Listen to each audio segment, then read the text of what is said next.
Mateo capítulo 13. Quiero hacerles una pregunta como introducción a esto. ¿Alguna vez alguien se ha sorprendido de ti? Piensen en esto. Tal vez alguien te dejó de ver por algún tiempo, por algunos años, y cuando te vuelve a ver te dice algo como: ¿cómo has cambiado? ¿Les ha sucedido a ustedes algo así? ¿Cómo has cambiado? O, sobre todo, qué bien se siente uno y dicen: pero qué bien te ves, ¿cierto? ¿Cómo has adelgazado? O qué delgado estás, te conservas muy bien. Obviamente nos hace sentir muy bien de las palabras de esa persona y nos anima, ¿cierto? Como que nos anima a seguir echándole ganas para mantenernos así. Claro, por otro lado también existen los comentarios negativos. Imagínate que después de unos 5 o 6 años que te dejó de ver a alguien y te dijera: pero qué gordo estás, ¿no? Pero qué gorda te has puesto. O se te quede mirando a la cara y: pero qué tienes, te ves demacrada. No, ¿estás enferma o qué te pasa? Obviamente esto no nos haría sentir nada bien, sino al contrario, creo nos desanimaría un poco. Pero la pregunta es: ¿ha causado tu vida sorpresa a alguien? ¿Saben que la respuesta es muy probable que sí, aunque no te lo hayan dicho? Y estoy pensando en toda persona que recibe a Jesucristo en su corazón.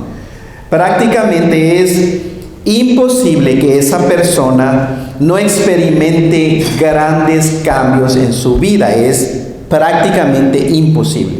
Cuando el Dios creador de los cielos y de la tierra, cuando el Dios creador del ser humano, por el poder del Espíritu Santo, viene a ser morada, imagínense, dentro de un ser humano, no se puede quedar igual. Va a haber ciertos cambios en esa persona.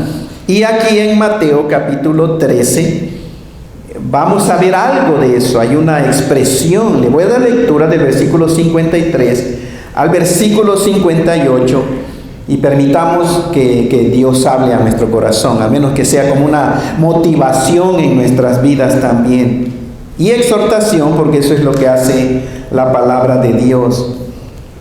Dice la escritura: aconteció que cuando terminó Jesús estas parábolas, se fue de allí, y venido a su tierra, les enseñaba en la sinagoga de ellos, de tal manera que se maravillaban y decían: ¿de dónde tiene esta sabiduría y estos milagros?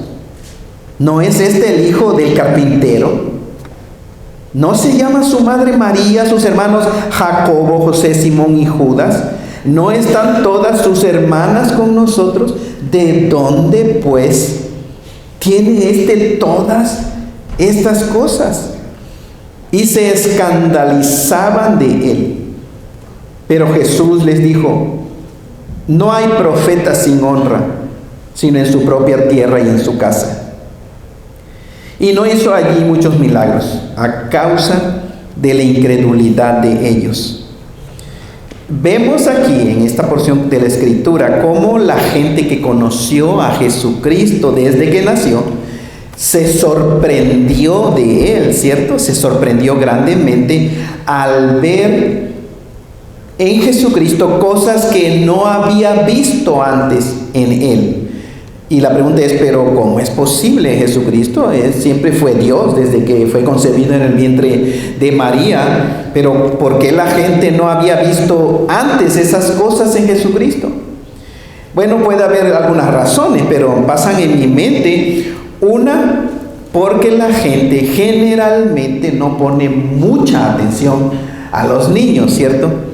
Sí sabe que están ahí, pero no pone mucha atención en la vida de los niños. Otra razón también es porque el mismo Jesucristo aún no comenzaba su ministerio.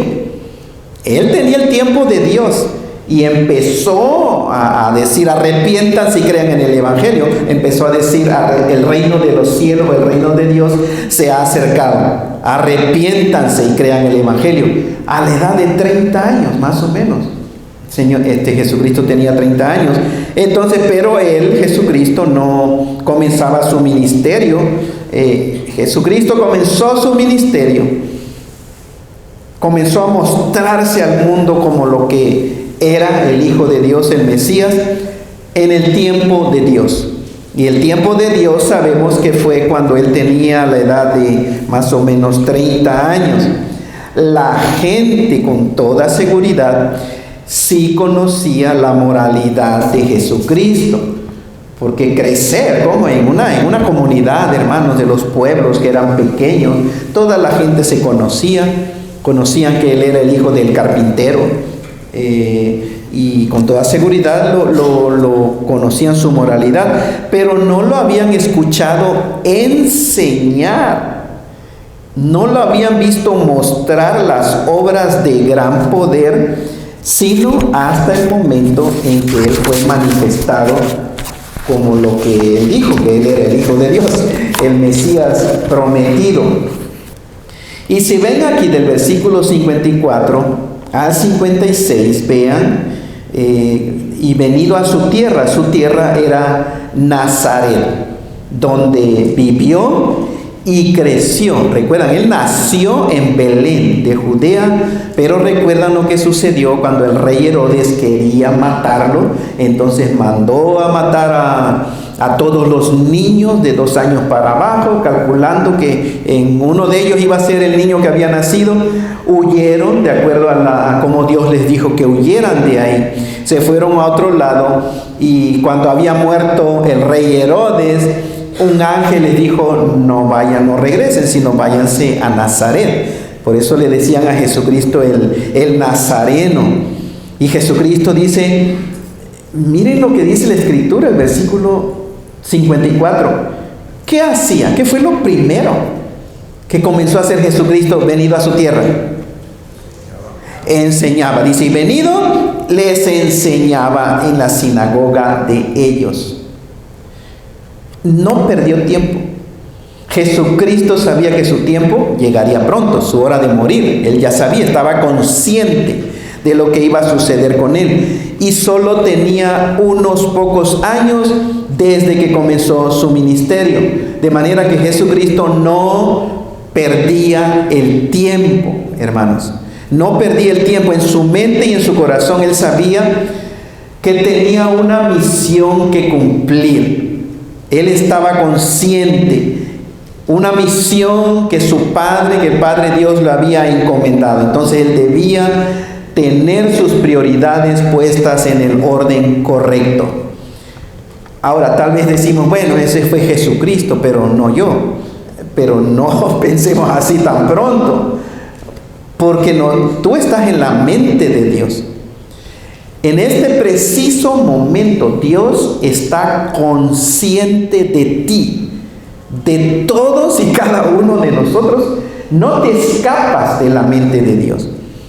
No pienses, tengas el pasado que tengas, o la posición social que tengas, o porque no eres tan sobresaliente en muchas cosas, o porque no eres popular. No pienses que Dios te está ignorando y que no te pone atención. En este preciso momento Dios está consciente de ti, está consciente, te está viendo. Él tiene un plan, un propósito para tu vida. Eso es lo que vemos a la luz de la Escritura. Cada uno de nosotros tenemos el tiempo perfecto para cumplir con el propósito o el designio de Dios en nuestras vidas. ¿Cuándo vamos a morir? Dios con toda seguridad lo sabe. ¿Cuánto tiempo te permite Dios, te va a permitir Dios vivir en este planeta Tierra? Dios con toda seguridad lo sabe. Y estamos conscientes de eso, ¿cierto? De que algunas personas se van prácticamente en el vientre de su mamá, y otros los asesinan en el vientre de su mamá. Otros mueren inmediatamente después de nacer. Y no dudamos que a unos los matan, los asesinan inmediatamente después de nacer. De hecho, hablando de este tema, hermanos, de la vida del ser humano, en el estado de Ohio, ustedes no van a poder creer, en una corte de ley, mucha gente gritando de alegría, de victoria, hasta lágrimas en los ojos, sonriendo de felicidad. ¿Saben por qué? Porque se acaba de pasar una ley de que ahora está permitido asesinar a los bebés hasta el día de su nacimiento. Es decir, si una mamá puede asesinar a su propio bebé desde que es concebido hasta el día de su nacimiento, es decir, el día del nacimiento que diga el doctor, este día nace tu bebé, ese día puede decidir la mamá asesinar a su bebé. Y están súper alegres, llenos de alegría, gritando, llorando, hermanos, por eso. Pero pensemos en esto: Dios te conoce desde el vientre de tu mamá, desde que fuiste concebido. Dice la Biblia, mi embrión vieron tus ojos. O sea, Dios está consciente de cada uno de nosotros desde el momento de la concepción. Y mucho más ahora que Dios nos permitió, nos formó en el vientre de nuestra mamá, obviamente nos ha cuidado hasta el día de hoy. Si no, ya no estuviéramos aquí. Nos ha cuidado. Tú eres uno de los privilegiados. Somos uno de los privilegiados, porque Dios nos permite seguir viviendo hasta el día de hoy. Dios tiene un propósito, un designio para nosotros, pero necesitamos estar conscientes de eso. De lo contrario, no vamos a poner atención, ¿cierto?, a qué es lo que Dios desea lograr con nuestra vida, con nuestra existencia en ese tiempo que Él nos permite vivir. Porque el tiempo se va rápido, hermanos. ¿Se han dado cuenta qué rápido se da el tiempo? Creo que todos nosotros de alguna manera tenemos planes y proyectos. ¿Cuántos de ustedes tienen una lista de proyectos? To-do list. Una lista de cosas para hacer. Ahí está nuestra lista, ¿cierto? Ahí están y tenemos la intención de realizarlos. Pero el tiempo se pasa muy pronto y en algunas ocasiones el proyecto, la idea, el plan, nunca se desarrolla. ¿Saben por qué? Porque se fue el tiempo. Y después decimos, no, pues ya no es necesario. Si quisiste hacer algo con tu niño cuando tenía 5 años, lo voy a hacer con mi niño. Después, cuando te das cuenta, tu hijo ya hasta se casó. O sea, se fue el tiempo, ya no pudiste hacerlo, ¿cierto? No se desarrolló, ya no es necesario, ya no se puede, ya es demasiado tarde. Las cosas han cambiado. Y eso puede suceder con respecto a nuestros hijos, si queremos hacer algo con los hijos, con respecto a la casa, ¿verdad, hombres? ¿Alguien tiene planes de hacer el arreglo a la casa, la pintada, en ese proyecto de tu esposa, que le claves aquí esto, okay, una luz aquí, yo no sé, con la casa, con respecto aún a nuestra propia persona? Tenemos planes, queremos hacerlo, sí lo haré, sí lo voy a hacer, uno de estos días lo voy a hacer, y el tiempo se pasa y la vida se pasa.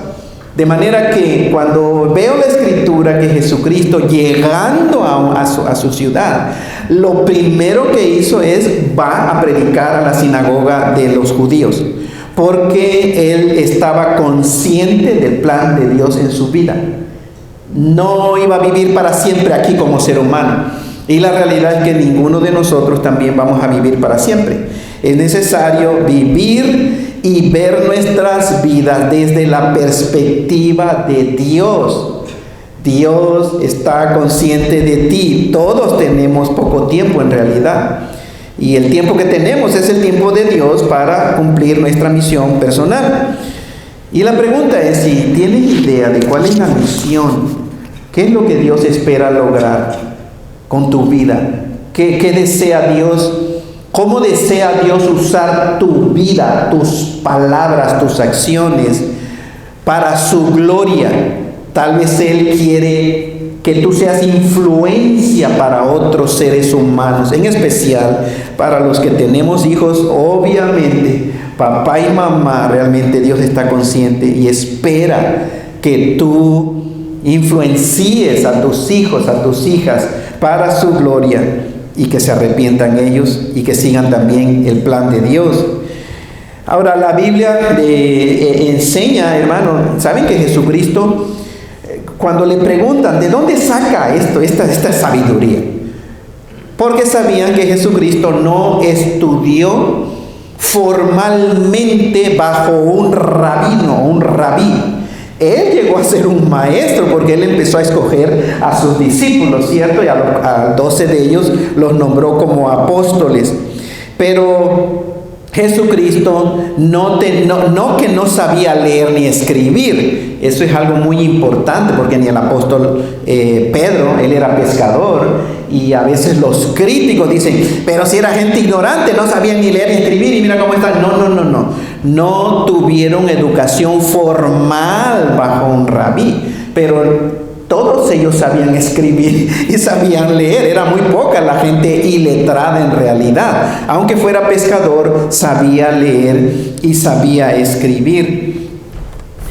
La enseñanza de los fariseos no causaba mucho impacto en la gente. Cuando los fariseos, los escribas y los fariseos enseñaban, no les impactaba mucho, pero cuando Jesucristo comenzó a enseñar, la gente siempre era impactada grandemente. Por eso el apóstol Mateo, si se dan cuenta, en el versículo 54, dice, y venido a su tierra les enseñaba en la sinagoga de ellos. Pero la próxima expresión en la Reina Valera 60 dice, de tal manera que, es decir, la enseñanza de Jesucristo, Él enseñaba con autoridad, como quien tiene o como quien tenía autoridad. Y el apóstol Mateo dice, de tal manera les enseñaba que se maravillaban. En otras palabras, los que oían a Jesucristo decir y lo que veían hacer a Jesucristo los dejaba como en shock, decimos nosotros. No, me quedé en shock. Y esa es la expresión. Era como cuando la persona se llena de pánico, hay una emoción adentro, hermanos. Bueno, cuando la gente oía a Jesucristo y lo veía hacer obras de milagro, se quedaba impactada. Y era natural que dijeran, ¿de dónde tiene este hombre, esta persona, esa sabiduría y estos milagros? ¿De dónde? ¿De dónde? O sea, la gente quería saber la fuente o la autoridad, el origen de esa sabiduría y esos poderes milagrosos que veían en este hombre llamado Jesús. Acuérdense que lo conocía la gente, porque una persona común y corriente no tiene esa sabiduría. Una persona común y corriente no tiene esos poderes para hacer milagros. Ellos conocían a ese hombre desde que era un niño. Y ahora él comienza a hablar con tanta sabiduría y comienza a hacer obras de gran poder. ¿De dónde sacó este hombre estas cosas? ¿De dónde?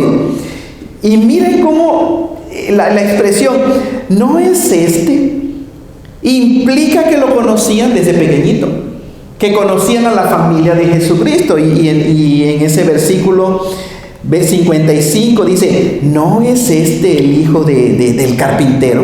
Y aparentemente al decir hijo del carpintero, parece como que no había muchos carpinteros, como que era muy conocido el carpintero del pueblo.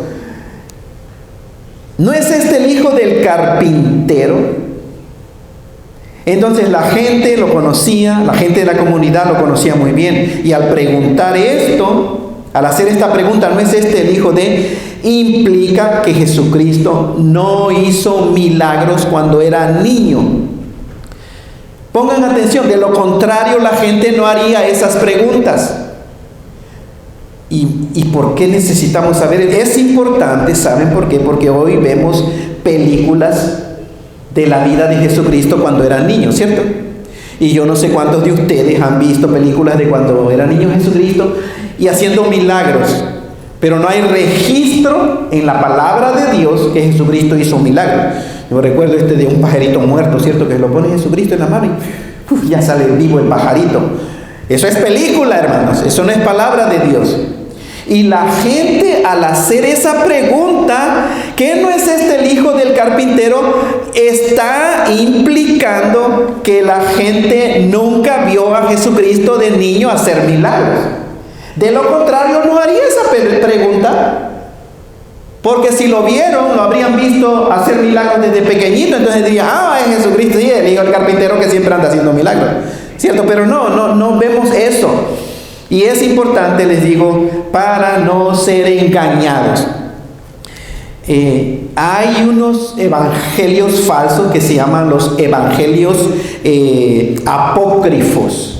En esos evangelios apócrifos o falsos, no confiables, oscuros, es que puede venir historias así. Pero gracias a Dios, por eso Dios no permitió que se incluyeran en el canon o en la caña o en el texto sagrado. Entonces veamos lo que vemos aquí en el texto de la Escritura. La gente conocía muy bien a Jesucristo desde que era pequeño, porque si ellos supieran que Jesucristo hacía milagros cuando niño, no se impresionarían. Algunas otras personas incrédulas el día de hoy, por otro lado, dicen que Jesucristo cuando era joven se fue al Tíbet. ¿Cuántos han oído eso? También, hermanos, esa crítica de los incrédulos. Dice, no, Jesucristo, y realmente en la Biblia hay un brinco desde los 12 años de la vida de Jesús, del registro, hasta cuando ya era un adulto.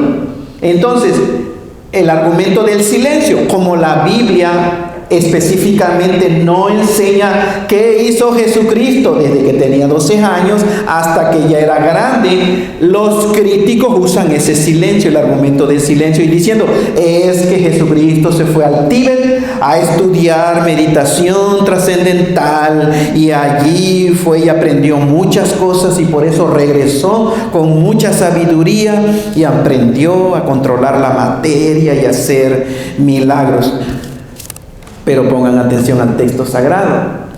La gente, miren, si la gente supiera que el joven Jesús, el hijo del carpintero, se hubiera ido por muchos años a otro lado y después lo ven siendo adultos, obviamente ellos no dirían, ¿de dónde sacó esto? Sino decir, ¿a dónde fuiste, Jesucristo? ¿A dónde aprendiste a hacer eso, cierto?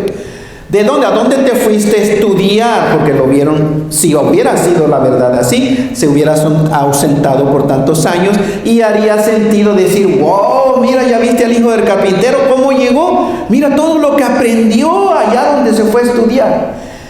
Pero no vemos eso.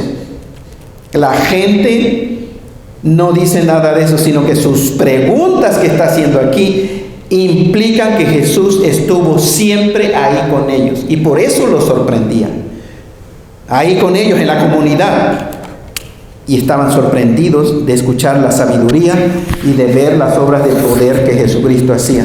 La gente conocía muy bien a la familia de Jesucristo, conocían a sus hermanos, conocían a sus hermanas por nombre. ¿Se dan cuenta? Esta es palabra de Dios, esta es la Escritura.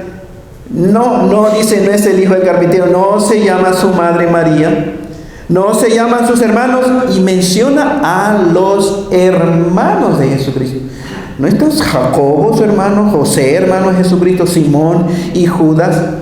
Y también menciona por nombre a las hermanas de Jesucristo. ¿No están sus hermanas con nosotros?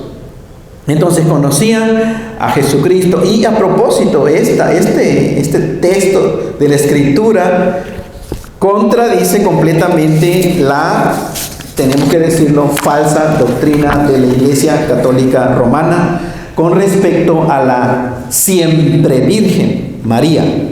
Siempre virgen, hermano, con respecto a la virginidad de María, la madre de la naturaleza humana de Jesucristo.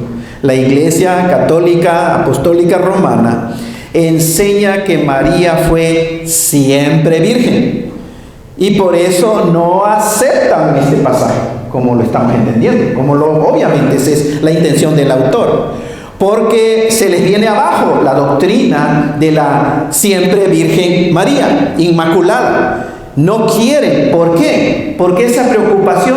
Porque identifican la relación sexual como algo malo, como algo no apropiado para una mujer, que Dios la use para nacer aquí, para traer al mundo al Mesías, al Hijo de Dios. Entonces enseñan que Jesucristo, después de que nació Jesucristo, nunca volvió a tener relaciones sexuales con su esposo José, y que por consiguiente no tuvo más hijos.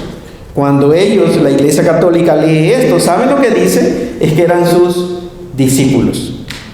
No hay manera para interpretarlo de esa forma, hermanos.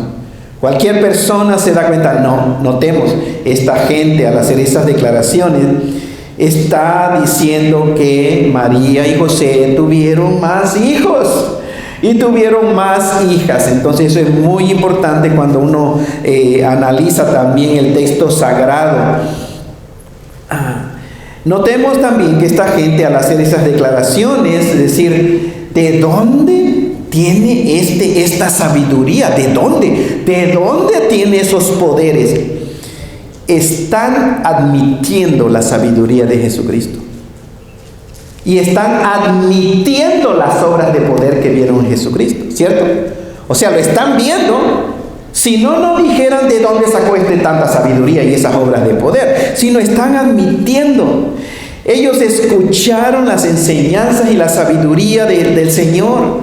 Ellos vieron las obras de gran poder que Jesucristo hizo. Lo están admitiendo. El problema fue que no lo creyeron.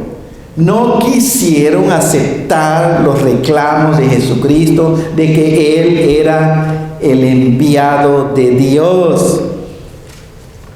Él dijo, Cristo, yo y el Padre somos la misma cosa.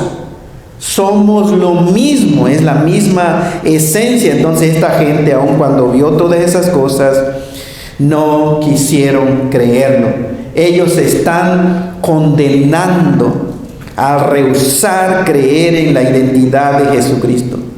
Estas personas decidieron no creer que en verdad Jesucristo era el enviado de Dios. Es verdad que conocieron al niño, a Jesucristo, cuando era niño, cuando era adolescente, cuando era joven. Lo conocieron, a ese hombre llamado Jesús, vivía en su comunidad.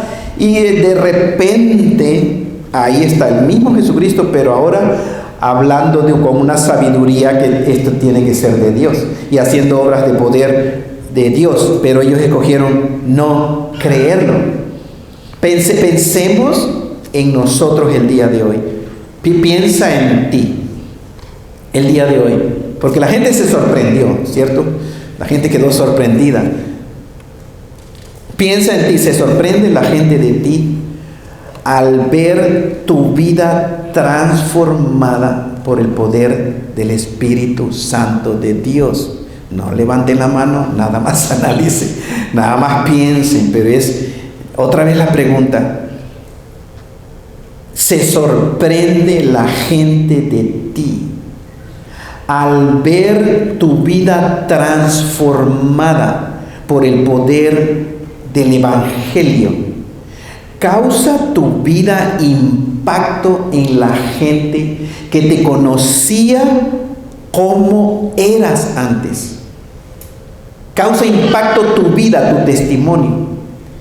Aparte de tu propia familia, piensa en esto, aparte de tu papá, tu mamá, tus hermanos, mucha gente te conoce desde que eras pequeño. No existe persona, creo que no haya adultos que lo conocen o que lo conocieron desde que era pequeño. Con seguridad ellos conocen cómo era tu vida antes, ¿cierto? Ellos conocen, hasta incluyendo también a tu papá, tu mamá, tus hermanos, tus tíos, tus primos, los vecinos. Ellos conocen cómo era tu vida antes. Ellos saben, ellos conocen cómo eran tus palabras.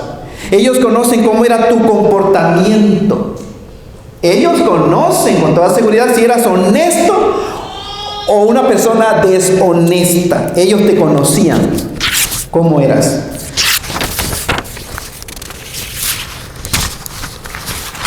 Y alguna vez alguien te ha dicho, y esto lo hacen con mala intención, pero es para la gloria del Señor.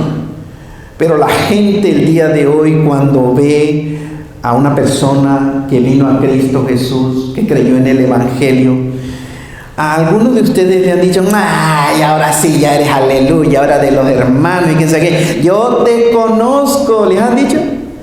Yo te conozco. Si tú eras bien borracho, ¿qué vas a hablar ahorita de Dios a mí? Tú eras bien mujeriego, ¿cierto? O tú eras bien drogadicto, tú decías más maldiciones, eras bien grosero con las mujeres, con la gente. O te dicen, pero si tú eras bien tranza, tú eres un deshonesto, siempre andabas transando a la gente por medio de tus movidas chuecas. Otra vez dicen, tú una vez me pediste dinero y nunca me lo pagaste, ¿cierto? O una vez te hice un trabajo y nunca me lo pagaste, con el trabajo que te hice. Algunas personas dicen, ¿qué me vas a decir ahora que eres cristiano? Pero se dan cuenta de algo, dicen, yo te conocía como eras. Yo te conocía como eras. Yo te conozco muy bien como eras antes. Y la gente a veces es cruel. Uy, sí, ahora vas a la iglesia, ¿no? Uy, sí, ahora lees la Biblia. Uy, sí, ahora ya no tomas, ya no te emborrachas. Uy, sí, ahora ya no dices groserías, ¿no? Pero no se dan cuenta que están reconociendo que tu vida pasada y ahora conocen tu vida presente. Están reconociendo al decir, tú eras así, tú eras así, tú eras mal hablado y lo que acabo de decir, y ustedes llenen el blanco porque cada uno tiene su historia pasada, ¿cierto? Pero están reconociendo, están admitiendo que tu vida antes era diferente a tu vida el día de hoy. Están reconociendo que ha habido un cambio en ti. El problema es que no quieren creer que el cambio sea real. Y en algunos hace sentido. En algunos matrimonios, familias, puede hacer sentido. Es decir, si pensemos, y voy a agarrar a un hombre cualquiera, ¿cómo le quieren llamar? ¿No hay nadie que se llama Pedro aquí? Ok, a Pedro. Supongamos que Pedro era un borracho, grosero, abusador, prometía a sus hijos esto y nunca lo cumplía, mal hablado, insultaba, etc. Y que después vaya a una iglesia, alguien lo invitó, y que después llegue a su casa y le diga a su esposa y a sus hijos, soy cristiano, acepte a Cristo. ¿Ustedes creen que la esposa así se lo va a tragar? No, sí, ándale, no. Cristiano, si tienes 10 años haciendo lo mismo. Ya en el pasado has dicho que ya te vas a portar bien y no has cambiado, sigues igual. O sea, en ese sentido pudiera tener cierta razón la desconfianza, ¿cierto? En la persona, en algunas